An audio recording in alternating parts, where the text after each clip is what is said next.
I sent them a journal of American Doctors Society.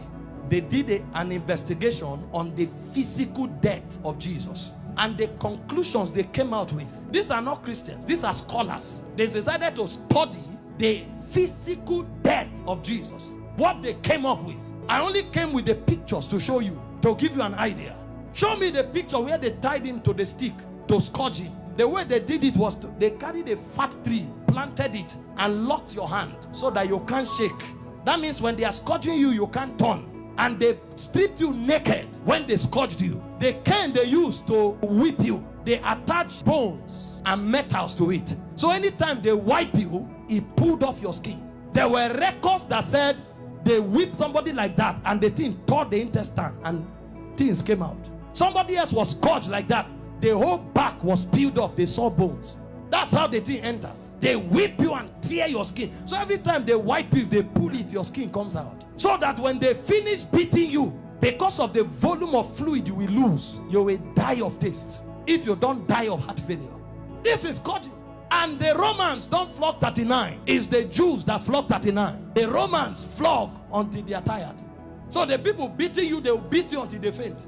When they finish scourging you like this, if life remains in you, then mercy spoke for you. After they scourged him, they now took him trekking with the cross for close to 1 kilometer to Golgotha. He lost so much weight that short journey he fell 3 times. He couldn't walk, and nobody would give him anything to drink. Historian said when his face was wiped, blood stains crested the mark of his face on the handkerchief. Everywhere was bleeding. Can I show you the scripture that described this punishment? Isaiah 52 verse 14. When they finished beating Jesus, that alone would have been enough. See the way Isaiah 52 verse 14 described him after he was scourged. He said, just as many were appalled. You know the word appalled? A highest level irritation. When you saw him, you are like, what is this? You couldn't describe it. He said many were appalled at the sight of him. For so mad, you know the word mad? Disfigured. So disfigured was his appearance, like an object of horror. When he came out of the scourging, if you saw him, you thought he was an object of horror. And he said he no longer looked like a man. They literally disfigured him, and they didn't stop there. They now gave him the cross, carried it, and went to Golgotha. Then they began crucifixion. In crucifixion, they nail you at your wrist, because the idea was for you to hang there until you suffocate.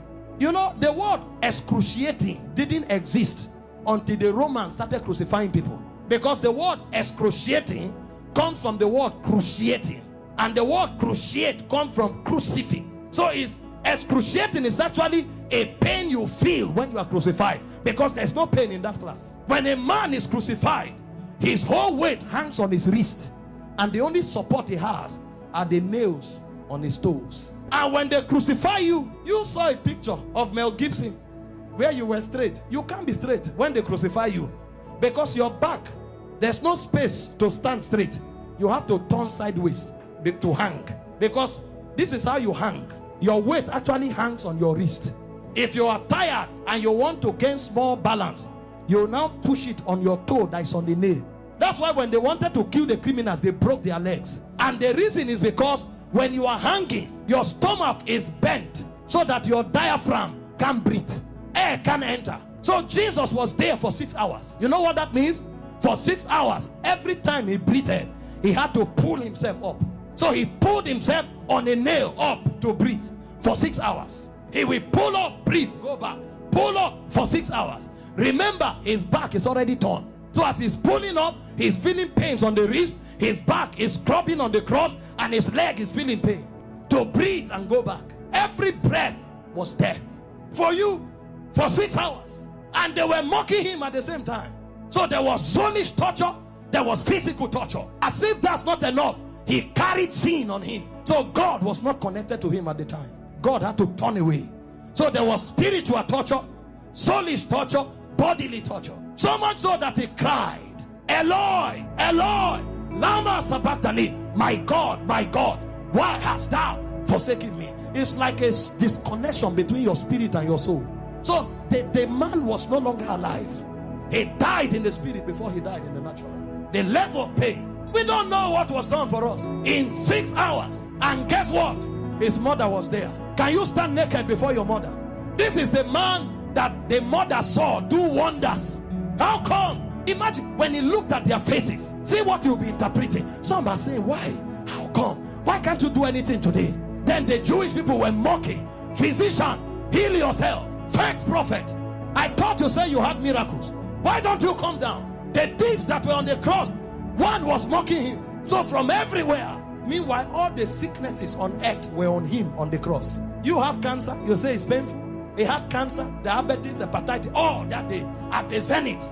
Because he carried sickness, he carried sin, and he carried the reproach of God. You don't know the reproach of God until you go to hell. So for those 6 hours, he was in hellfire.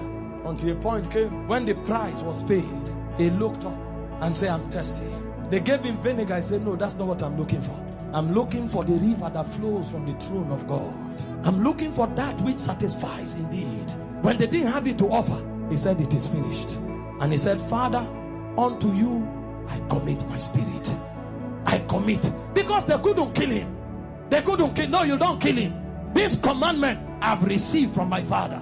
I have the power to lay down my life and to take it up. So he felt all those pains, keeping his life inside him. He had the choice to give up the ghost early. But if he gave up the ghost before the scourging, the sacrifice won't be complete. That's where it is more painful. He had the power to say, no, now I depart. But he kept his life and suffered the pain. From the scourging, to the shame, to the reproach, to the embarrassment, to the flogging, to the crucifixion, until he checked and saw that the sacrifice was complete. Because he had the choice of letting you go to hell, or of keeping you while he stays in hell. He chose to stay in hell.